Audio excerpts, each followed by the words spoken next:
Good morning बच्चों।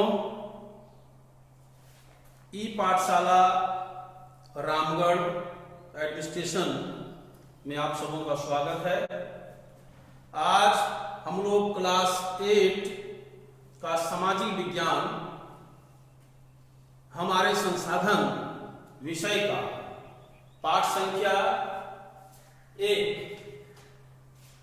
जिसमें संसाधन का पाठ 2 का अध्ययन करेंगे। इसी पाठ का भाग संख्या 1 में हम लोग संसाधन किसे कहते हैं, इसकी क्या उपयोगिता है, इसका क्या महत्व है और ये कितने तरह के होते हैं, उसके बारे में हम लोग सामान्य रूप से जानकारी प्राप्त कर चुके हैं। जिसमें पहला हम लोग पढ़े थे उसमें प्राकृतिक संसाधन। आप ध्यान देंगे, पहला जो था प्राकृतिक संसाधन, दूसरा हम लोगों ने पढ़ा था मानव निर्मित संसाधन और तीसरा था मानव संसाधन। ये तीनों पर हम लोगों ने चर्चा पूर्व में ही किया है। आज हम लोग विशेष रूप से प्राकृतिक संसाधन, नेचुरल रिसोर्सेस पर विशेष रूप से अध्ययन करेंगे।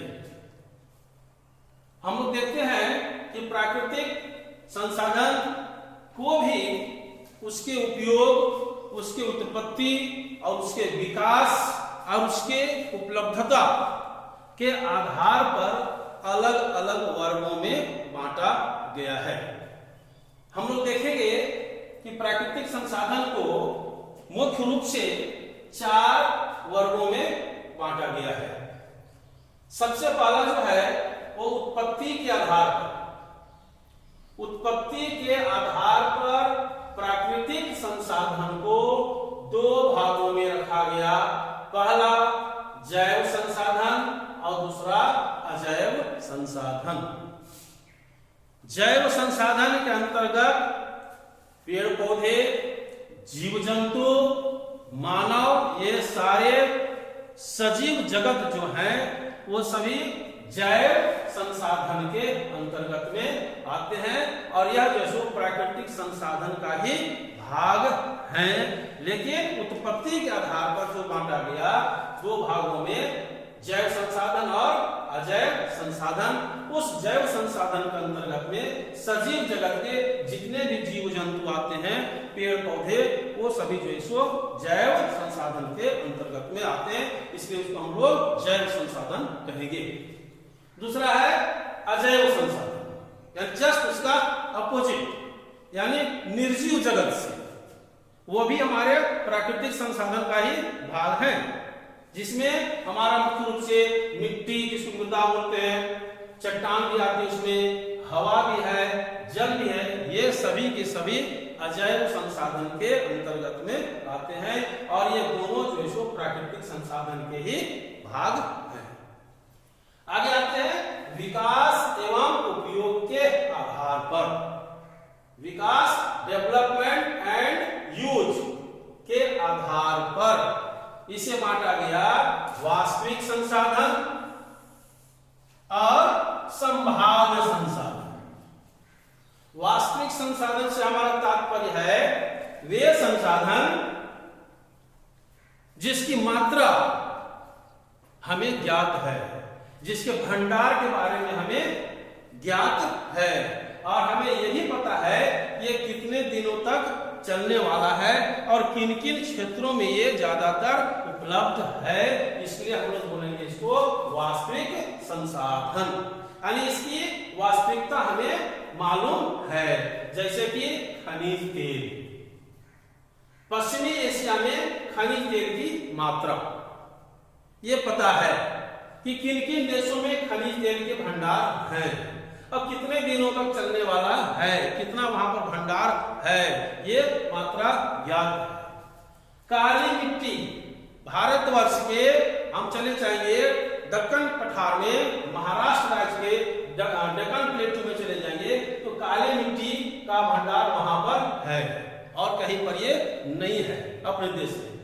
फिर आते हैं हम लोग कोयला, बॉक्साइट, ये सभी का उचित भंडार ज्ञात है, इसलिए इसको हम लोग बोलेंगे वास्तविक संसाधन, यानी जिसके बारे में हमारे पास पूर्ण रूप से आंकड़ा उपलब्ध है, भंडार के बारे में मालूम है, तो वास्तविक संसाधन कहलाएगा।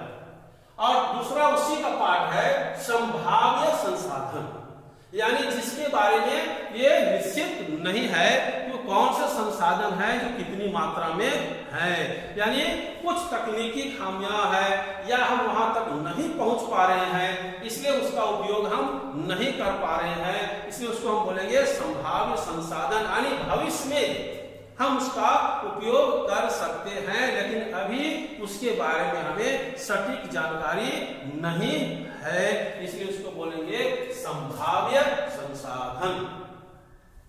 अब आगे तीसरा, उपयोग के आधार पर, बेस्ड ऑन यूज, उपयोग के आधार पर हम प्राकृतिक संसाधन को पुनः दो भागों में बांटते हैं, एक है नवीकरणीय रिन्यूएबल और दूसरा है नॉन रिन्यूएबल अनवीकरणीय, रिन्यूएबल रिसोर्सेज और नॉन रिन्यूएबल रिसोर्सेज, यानी जिसको हम पुनः प्राप्त कर सकते हैं, जिसको हम बार बार उपयोग में ला सकते हैं, यानी जो कभी समाप्त नहीं हो सकती है एक तरह से, उसको हम बोलेंगे नवीकरणीय संसाधन, जैसे सोलर एनर्जी, सौर ऊर्जा, पवन ऊर्जा, जल, मृदा, वन, ये सारी क्या है, ये सारे हमारे नवीकरणीय संसाधन है, यानी इसका उपयोग हम लोग बार बार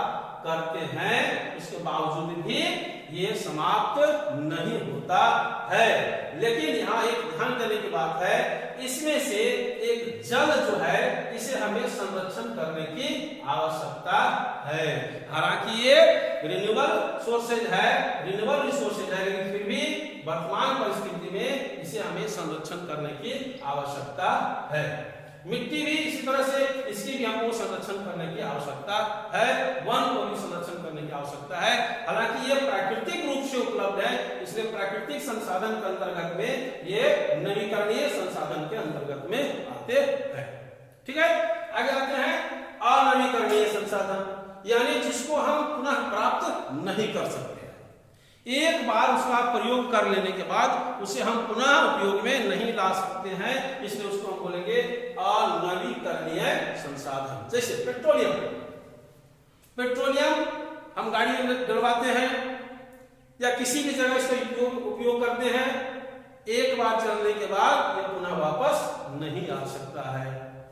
कोयला उसी तरह से है, प्राकृतिक गैस, यानी ये सारे जो संसाधन हैं इनको एक बार उपयोग करने के बाद पुनः इसे हम प्राप्त नहीं कर सकते हैं, इसलिए ये अनवीकरणीय संसाधन के उदाहरण हैं।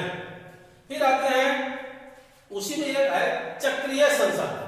चक्रीय संसाधन मतलब एक जिसे हम पुनः उसी संसाधन को, एक ही संसाधन को पुनः उसे हम बार बार उपयोग में ला सकते हैं, उपयोग में लाते हैं। उसमें हमारा जल जो है काफी इंपॉर्टेंट है, क्योंकि इसका उपयोग हम विभिन्न कार्यों में और विभिन्न तरह से इसको करते हैं, इसलिए जल जो है सो चक्रीय संसाधन का एक महत्वपूर्ण उदाहरण है। जैसे कि आप लोग देखते होंगे कि इसका जल का उपयोग हम लोग हाइड्रो इलेक्ट्रिसिटी उत्पन्न करने में भी करते हैं, फिर उसी पानी को फिर हम लोग जो है सो नहरों के माध्यम सिंचाई के काम में भी लाते हैं, यानी इसका उपयोग हम लोग विभिन्न तरीके से करते हैं, इसलिए ये हमारा चक्रीय संसाधन के रूप में इसको जाना जाता है। और एक है वितरण के आधार पर, बेस्ड ऑन डिस्ट्रीब्यूशन, वितरण के आधार पर संसाधन, एक है सर्वव्यापक और दूसरा है अस्थानिक। सर्वव्यापक का मतलब हो गया वैसे संसाधन वैसे संसाधन जो सभी जगह उपलब्ध है, जैसे वायु, हवा सभी जगह उपलब्ध है, इसलिए हम लोग क्या बोलेंगे, सर्वव्यापक संसाधन बोलेंगे। लेकिन ठीक उसी का अपोजिट लेते हैं हम, कोयला, पेट्रोलियम, यूरेनियम, कॉपर, ये सब क्या है, ये सभी जगह समान रूप से वितरित नहीं है, सभी जगह उपलब्ध नहीं है, किसी खास विशेष स्थान पर ये उपलब्ध है, इसलिए इसको हम बोलेंगे स्थानिक संसाधन। तो इस तरह से कुल मिलाकर के ये सारे के सारे प्राकृतिक संसाधन का ही रूप है, लेकिन इसे हम लोग अलग अलग आधार पर वर्गीकरण किया है। उत्पत्ति के आधार पर किया, विकास एवं उपयोग के आधार पर, फिर उपयोग के आधार पर, और फिर है वितरण के आधार पर। इस तरह से प्राकृतिक संसाधन को अलग अलग आधार पर अलग अलग तरह से वर्गीकरण किया गया है, लेकिन कुल मिलाकर हम लोग इससे बोलेंगे ये सारे के सारे जो सो प्राकृतिक संसाधन का ही उदाहरण है, ये सारे के सारे प्राकृतिक संसाधन के अंतर्गत में ही आते हैं। तो इस तरह से हम लोगों ने देखा भी कि प्राकृतिक संसाधन और प्राकृतिक संसाधन के विभिन्न प्रकार, उसके उपयोग के आधार पर और वितरण के आधार पर और उसकी उपयोगिता के आधार पर। अगले दिन फिर हम लोग इससे आगे पढ़ेंगे इसके अगले भाग में। तब तक के लिए हम लोग इस पाठ को यहीं पर समाप्त करते हैं। धन्यवाद।